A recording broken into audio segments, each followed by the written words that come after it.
अल्लाहुम्मा सल्ली अला मुहम्मद व अला आलि मुहम्मद। रब्बि ज़िदनी इल्मा। औज़ु बिल्लाहि मिनश शैतानिर रजीम। बिस्मिल्लाहिर रहमानिर रहीम। रब्बि इश्रह ली सदरी व यस्सिर ली अमरी वहलुल उक़दतम मिन लिसानी यफ़क़हू क़ौली। सदक़ल अज़ीम। It is my pleasure to share some knowledge of the subject known as Principle of Economics. My name is Sir Tahir. Dear student, जैसा कि आपको पता है कि हमने कॉमर्स के स्टूडेंट के लिए लेक्चर्स स्टार्ट की गई है जिसके अंदर मैथ, स्टैट, इकनॉमिक्स और अकाउंटिंग को मौजूद गुफ्तगू बनाया गया है। आज अल्लाह पाक के करम और फजल से बेटा डिस्कशन जो चल रही है हमारी economics chapter number 6 law of return में, जो सीरीज़ के अंदर लेक्चर चल रहा है लॉ ऑफ डिक्रीज रिटर्न, और इसको लॉ ऑफ डिमिनिशिंग रिटर्न भी कहा जाता है। ये मैं लिखता हूँ जी वाइट बोर्ड पे और फिर साथ में समझाने की कोशिश करता हूँ बेटा। ये तीसरा लॉ डिस्कस कर रहे हैं, लॉ ऑफ डिक्रीजिंग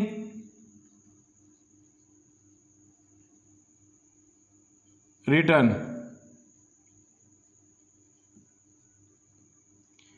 ये जो लॉ ऑफ डिक्रीज रिटर्न है, इससे पहले हमने लॉ ऑफ इंक्रीज रिटर्न पढ़ा था और लॉ ऑफ कांस्टेंट रिटर्न बेटा पढ़ा था। अब इसके अंदर क्या है कि इसके अंदर आपके पास जो वेरिएबल फैक्टर है जिसमें कैपिटल है और लेबर है उसमें इजाफा हो जा रहा है, ठीक है। और जो अदर फैक्टर जो फिक्स फैक्टर है यानी कि लैंड है आपके पास वो कांस्टेंट रहेगी, वो फिक्स रहेगी, ठीक है, वो चेंज नहीं होगी। और जो मार्जिनल प्रोडक्टिविटी है उसमें क्या होगा, डिक्लाइन होगा, ठीक हो गया। अब इसकी वजह क्या है बेटा, इसकी लॉजिक समझ लें कि इसके अंदर ये लॉजिक है कि आपकी वेरिएबल फैक्टर में भी इंक्रीज आ रहा है और आपके पास जो वेरिएबल जो फिक्स फैक्टर है वो फिक्स है। जो मार्जिनल प्रोडक्टिविटी है वो लेबर बढ़ने के साथ साथ वो क्या हो रहा है, कम हो रही है। मिसाल के तौर पर अगर आपके पास एक फैक्ट्री है, फैक्ट्री के अंदर गुंजाइश है आपके 2 लोग 3 लोग 4 लोग काम करने की, आप ज़्यादा से ज़्यादा लेबर हायर करते जाएंगे, ठीक है, उस फिक्स फैक्टर्स के अंदर वो लैंड बढ़ नहीं रही। तो जब आप ज़्यादा लेबर को हायर करोगे, पैसा भी लगा रहे हो, मगर प्रोडक्टिविटी वो डिक्रीज हो जाएगी क्योंकि उसकी कैपेसिटी नहीं है, इतनी स्पेस नहीं है कि आप क्या करो, ज़्यादा से ज़्यादा लेबर को भी हायर करो और उसके बावजूद वो जो आपकी मार्जिनल प्रोडक्टिविटी है वो डिक्रीज हो। इसको आज हम डिस्कस करना है। डेफिनेशन की तरफ अगर मैं मूव करूँ, डेफिनेशन लिख लेते हैं इसकी। Definition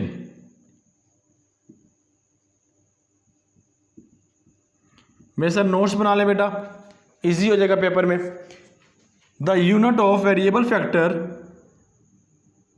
the units of variable factors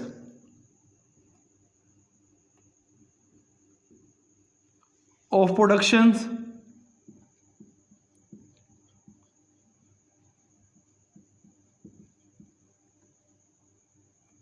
increase, आपकी वेरिएबल फैक्टर क्या हो रहा है, इंक्रीज हो रहा है, comma the units of other fix factor, comma the marginal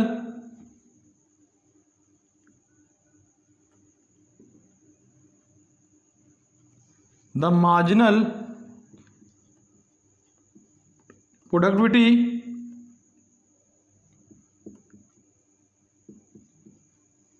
decrease. जो मार्जिनल प्रोडक्टिविटी है वो क्या होगा, डिक्रीज होगा, इज कॉल्ड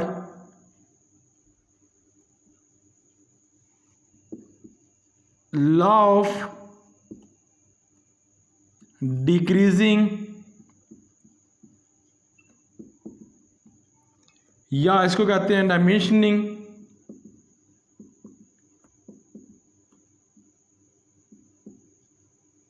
रिटर्न एनर्जी, ठीक हो गया। अब इसमें क्या है, मैं जो बताया आपको कि इसमें वेरिएबल फैक्टर क्या हो जाएंगे आपके पास, इंक्रीज हो जाएंगी। क्या हो जाएगा, वेरिएबल फैक्टर क्या होगा, इंक्रीज हो जाएगा। और जो आपके पास अदर फैक्टर होंगे वो क्या हो जाएगा, फिक्स फैक्टर। ठीक हो गया। The unit of other fix factor, जिसमें लेबर है, लैंड है आपके पास, फिक्स हो जाएगी। द मार्जिनल प्रोडक्टिविटी डिक्रीज, इससे क्या हो जाएगा, आपका जो मार्जिनल प्रोडक्टिविटी वो क्या हो जाएगा, डिक्रीज हो जाएगा। तो ये क्या होगा, लॉ ऑफ डिक्रीजिंग रिटर्न या फिर डिमिनिशिंग रिटर्न बेटा कहते हैं।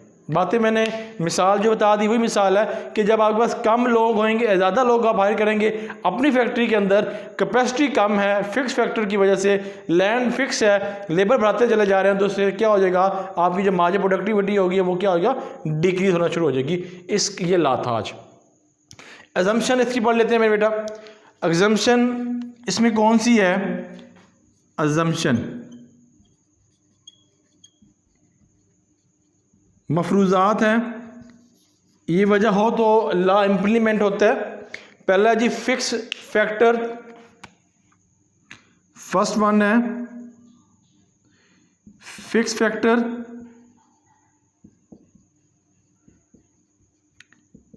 The law there are no law implement of the fix factor. अगर ये लॉ इम्प्लीमेंट करना है तो आपके पास जो एक फैक्टर है यानी कि लैंड है, उसको आपको क्या करना पड़ेगा, फिक्स करना पड़ेगा, उसको चेंज नहीं करना पड़ेगा, तब ये लॉ इम्प्लीमेंट होगा। दूसरा इसका अजम्पशन देख लेते हैं, वेरिएबल फैक्टर। वेरिएबल्स फैक्टर्स, ठीक है। अब वेरिएबल फैक्टर क्या है, चेंज होता है। जब ये लॉ इम्प्लीमेंट करना है तो आपके पास वेरिएबल फैक्टर क्या है, इसमें चेंजिंग है, यानी कि कैपिटल और आपके पास जो दूसरी चीज़ है लेबर है, उसमें क्या हो, चेंजिंग है, तो तब ये लॉ इम्प्लीमेंट होता है बेटा इसके अंदर। उसके बाद आगे है तीसरा है constant price of goods. Price of goods है जो वो चेंज ना हो, ठीक है। जो उसकी प्राइस है या price of factor, constant price of factor लिख लेते हैं यहाँ पे, गुड्स की जगह क्या होगा, फैक्टर लिख लेते हैं। ये फैक्टर्स हैं जो चेंजिंग ना हो, ठीक हो गया बेटा। ये तीन थे, पहले फिक्स फैक्टर, वेरिएबल फैक्टर, फिर कांस्टेंट प्राइस ऑफ फैक्टर। अब चौथे की तरफ अगर मूव करूँ, इक्वल एफिशिएंसी। तीसरा जो चौथा जो पॉइंट बनेगा एजम्पशन का, इक्वल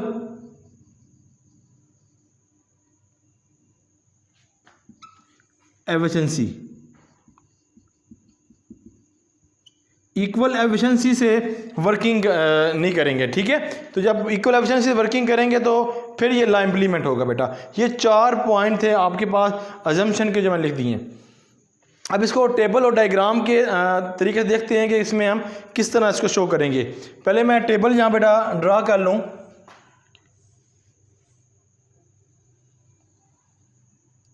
टेबल ड्रा, यहाँ पे स्पेस कम ना हो क्योंकि डायग्राम भी बनानी है, इसके मुताबिक आगे चलते जाएंगे। ये पहला आपके पास फिक्स फैक्टर, फिर आपके पास वेरिएबल फैक्टर, मार्जिनल प्रोडक्टिविटी और टोटल प्रोडक्टिविटी बेटा, ये आपने यहाँ पे लिखने हैं। सबसे पहले आपके पास क्या हो जाएगा, फिक्स फैक्टर,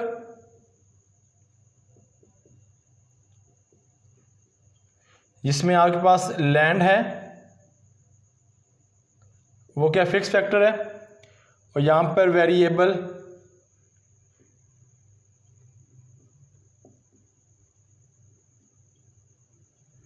जिसके अंदर आपके पास कैपिटल और लेबर है, फिर यहाँ पे एमपी मार्जिनल प्रोडक्शन, यहाँ पे टीपी टोटल प्रोडक्शन बेटा। अब लैंड है वो हमारे पास फिक्स है, तो लैंड यहाँ पे 10 10 10 एंड 10, ये 3 ये 4 ले लेते हैं, ये 5 ले लेते हैं, ठीक है जी बेटा। और जो आपके पास वेरिएबल फैक्टर वो इंक्रीज हो रही है। अगर लैंड फिक्स है तो वेरिएबल एक लेबर को आप हायर करते हो तो उसकी मार्जिनल प्रोडक्टिविटी सपोज 10 है, ठीक हो गया, और टोटल प्रोडक्टिविटी भी कितना हो जाएगा, 10 हो जाएगा। अगर मार्जिनल इतनी है तो टोटल भी इतना होगा।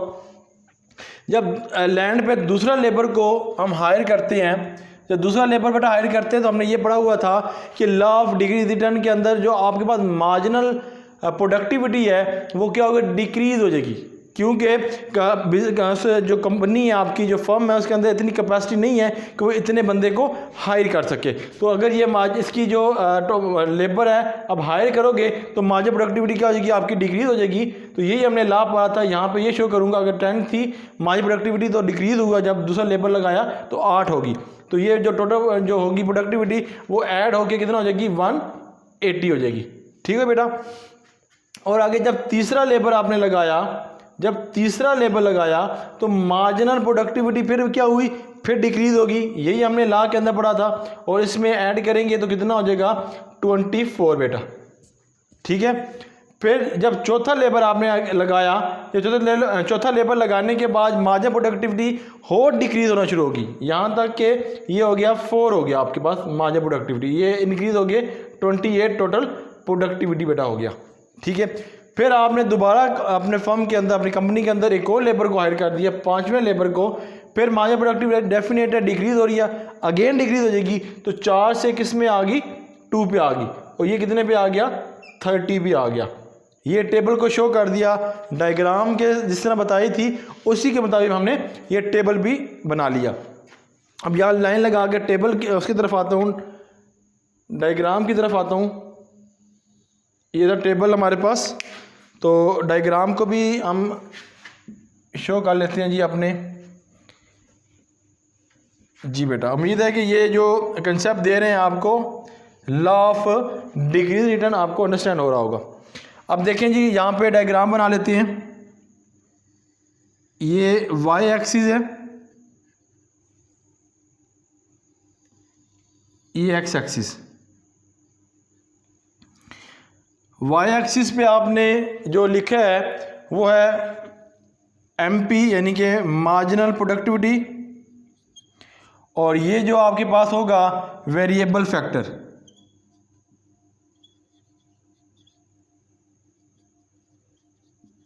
जिसमें लैंड है आपके पास, जिसमें कैपिटल है और लेबर है आपके पास। अब देखें आपके पास ये डिक्रीज हो रही है तो स्लोप इसका क्या होगा, या अगर मैं यहाँ पे ये शो कर दूँ 0 पे, 1 पे, 2, 3, 4 एंड 5 बेटा।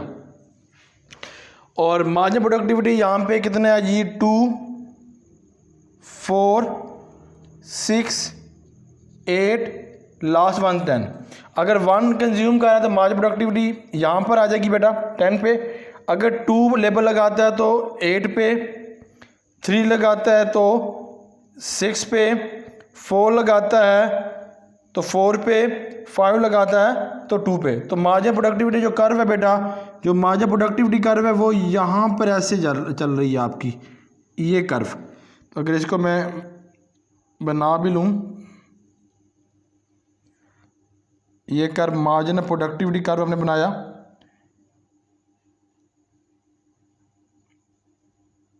फिर आगे यहाँ से ये कौन सा कर्व है जी, मार्जिनल प्रोडक्टिविटी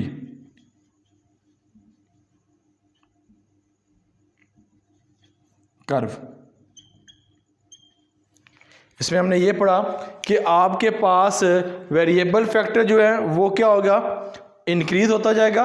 ठीक है। फिक्स फैक्टर लैंड है वो फिक्स रहेगा, और जो मार्जिनल प्रोडक्टिविटी वो क्या होगी, डिक्रीज हो जाएगा। वही हमने इस डायग्राम के ज़रिए आपको शो करवाया। ये जो कर्व नीचे डाउनवर्ड जा रहा है ये मार्जिनल प्रोडक्टिविटी कर्व है, और ये एमपी मार्जिनल प्रोडक्शन है, और यहाँ पे वेरिएबल फैक्टर लैंड और कैपिटल है, कैपिटल और आपके पास लेबर्स हैं बेटा। ये डायग्राम हो गया, टेबल और डेफिनेशन और अजम्पशन के साथ। उम्मीद है कि ये लेक्चर आपको समझ आई होगी, क्योंकि हमने माशाल्लाह 3 लेक्चर यहाँ पे दे चुके हैं, law of increasing, law of constant और लॉ ऑफ डिक्रीजिंग। आज अल्हम्दुलिल्लाह ये मुकम्मल हो गया। नेक्स्ट लेक्चर जो होगा वो कॉस्ट पे होगा, वो इससे डिस्कस करेंगे आपके सामने। कोई प्रॉब्लम हो तो डायल लर्निंग ऑफ इकनॉमिक्स पर आपने कमेंट्स करना है, तो जो आपको प्रॉब्लम हो इंशाअल्लाह वो मैं आपसे डिस्कस हम कर लेंगे। उम्मीद है अल्लाह ताला हम सब का हामी नासिर हो। अल्लाह हाफिज़।